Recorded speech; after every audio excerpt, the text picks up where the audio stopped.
खुलुमबाय आं प्रमोद खाख्लारि नोंथांमोनखौ आंनि चेनेलाव बयखौबो बरायबाय। दिनै आं नोंथांमोननि थाखाय माखासे गोनांथार रादाब लानानै फैदों। अन्नानै भिडिअखौ जोबजासिम नायलां। गिबि रादाबाव दङ कार्बि आंलंनि दिपुआव गिख्रंथाव जाथाय। उन्दुबाय थानाय सासे सिख्लाखौ हरनि समाव न' सिङाव हाबनानै गावथारना गालाङो सासे सिनाय मोनै दुथाङा। बे जाथाया थांनाय हरनि 1 रिंगासो समाव जादों। थांनाय हरनि 1 रिंगासो समाव दिपुनि आरलंलांसक गामिनि सिं टिसप्पिनि फिसाजो 23 बोसोर बैसोनि हुकुरि टिसप्पि मुंनि सिख्लाया गावनि सानै बिनानावजों उन्दुबाय थानाय समाव सिनाय मोनै दुथाङा गुदुं जावनानै सिख्लानि उन्दुनाय न' सिङाव हाबनानै सिख्लाखौ गुलि गावना गावथारना गालाङो। बे जाथाया ओनसोलनि सुबुंफोरनि गोसोआव गिखांनाय लाबोदों। मा जाहोननि थाखाय बे सिख्लाखौ बुथारना गालांदों दासिमबो मिथिनो मोननाय जायाखै। बे जाथायनि उनाव जायगानि पुलिसआ जाथायथिलियाव नुजाथिहैनानै गोख्रों नायबिजिरनायखौ जागायो। दिनै क'क्राझार जिल्लायाव गिख्रंथाव सारन्थाइ गावनायजों मानै मोसौआ जिउ खहा जायो। क'क्राझार जिल्ला गसाइगाव महकुमानि सिङाव थानाय कसुगाव आवजारगुरि गामियाव फुंनि 6 रिंगा 46 मिनिटसो समाव सारन्थाइ गावनायजों मानै मोसौआ जिउ खहा जायो। लोगोसे गुबुन गंसे न'खरावबो सारन्थाइ गावना थासारिखौ गिख्रंथाव खालामो। बे सारन्थाइ गावनाय जाथायाव रावबो जेबो जायाखै एबा मानसिनाव जेबो गोहोम गोग्लैयासै होनना मिथिनो मोननाय जादों। त्रिपुरायाव सासे अन्थाइ बिखा बिमाया गावनि 8 बोसोरनि फिसाज्लाखौ बुनानै बुथारो।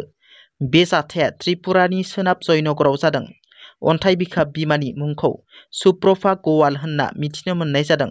पुलिसआ फोरमायनाय बादिब्ला कैलासहरनि थागिबि सुप्रभा गयालआ फिसाइजों गारलायनायनि उनाव गावनि फिसाज्लाखौ लानानै सोनाब जयनगरनि गंसे भारा न'आव थाहैयो। नाथाय थांनाय मोनायाव आइजोआ गावनि 8 बोसोरनि फिसाज्लाखौ दिरुंजों खानानै औवानि लावथिजों बुयो। बिमानि गाज्रियै बुनायाव फिसाज्लानि जिउ खहा जायो। बे जाथायनि उनाव आइजोआ गावनि फिसाज्लाखौ बुथारदों होनना सिमान लायो पुलिसनि सिगाङाव। फिसाज्लाखौ गाज्रियै बुनानै बुथारनायनि जाहोनखौ आइजोआ पुलिसनो फोरमायनाय बादिब्ला फिसाज्लानि गाज्रि आखुखौ बिथाङा सहायनो हायै एबा दबथायनो हायै जानायाव साजा होनो थाखाय बुदोंमोन, नाथाय रागायाव गाज्रियै बुफ्लांना जिउ गोमायो होनना।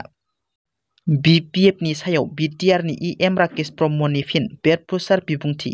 BPFआ दिनैनि दिनाव डास्टबिननि बायदि मोनसे महर लादों।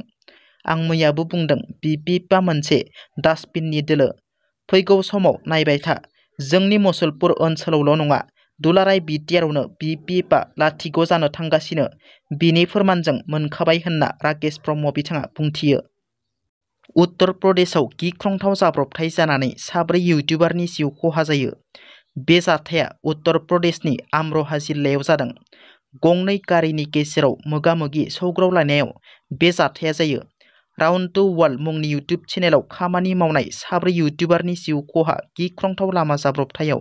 जिउ गोमानाय 4 इउटिउबारखौ सालमान, शाहरुख, लाक्की आरो शाहनवाज होनना सिनायथिनाय जादों।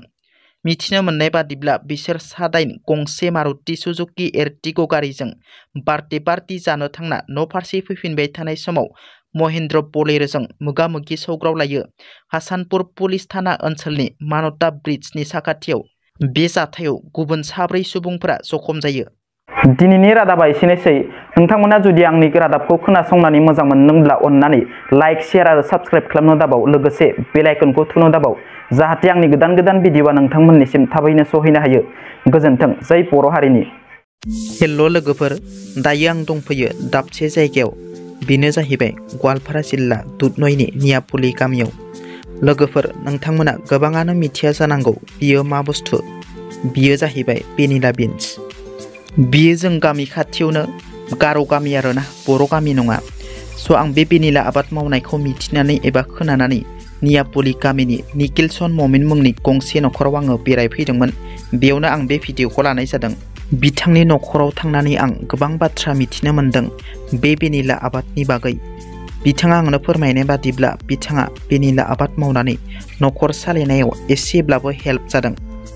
लोगोसे बिथाङा आंनो बे भेनिला आबादखौ माबोरै खालामो माबोरै खालामा बेफोर गासिखौबो फारि फारियै फोरमायना होदों।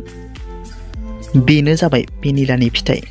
भेनिलानि फिथाइनि रेटआ एसे आलादा आलादा जायो। गोरान फोराननाया एसे दामा बारा आरो गोथाङा एसे खम जायो। बे भेनिलानि आबादखौ गुबुन हादर जेरै Madagascar, China, Indonesia, Papua New Guinea आरो मेक्सिक' बायदि हादराव बांसिन नुनो मोनो। जोंनि इन्डियायाव जोबोर खम नुनो मोनो। नोंथांमोना गोबाङानो मिथियाबो जानो हागौ जे भेनिलाखौ मा बानायो एबा भेनिलानिफ्राय मा बानायनो हायो। भेनिलाखौ जानाय बुस्थु जेरै आइसक्रिम, केक बायदि बानायनो हायो। लोगोसे थाव, पारफिउम बानायो आरो माखासे मुलिबो बानायो होनना गुगोलाव नुनो मोनो। बिगोमा निकिलसन ममिना आंनो फोरमायनाय बादिब्ला बे भेनिला आबादखौ बारा जोथोन लायाब्लाबो जायो। बे भेनिला आबादखौ फाथै बायदि गायनो हायो, गय बिफां एबा गुबुन बिफाङाव गायनो हायो। बिथाङा बे आबादखौ खालामनाया 3 बोसोर जाबाय। बिथाङा बे बोसोरावसो गिबि खेब फाननो हादों बे भेनिलानि फिथाइखौ। गिबि खेब फाननायाव बिथाङा गासै 10 केजि फिथाइखौ फाननो हादों होनना आंनो बुंदों। बेनो जाहैबाय भेनिलानि फुलि। बिथांनि नखराव आं भेनिलानि फुलिखौ मोननै रोखोमाव नुनो मोनबोदों। मोननै रोखोम माने मोनसेया एसे गेदेर आरो मोनसेया एसे फिसा। मोननैनिबो रेटआ एसे आलादा आलादा, माने प्राइसआ एसे आलादा आलादा। बेनो जाहैबाय एसे गिदिर एबा गोजौ बिफाङा। बेयो जाहैबाय फिसा, बेनि रेटआ एसे खम। नोंथांमोनाबो जुदि सोरबाफोर बे भेनिला आबादखौ खालामनो गोसोब्ला बे होखानाय मबाइल नाम्बाराव कल खालामनानै फुलिखौ लायनो हागोन। लोगोसे नोंथांमोना माबोरै गायो माबोरै गाया बेफोर गासिखौबो सोंनानै डिटेल्सआव मिथिनो मोनगोन।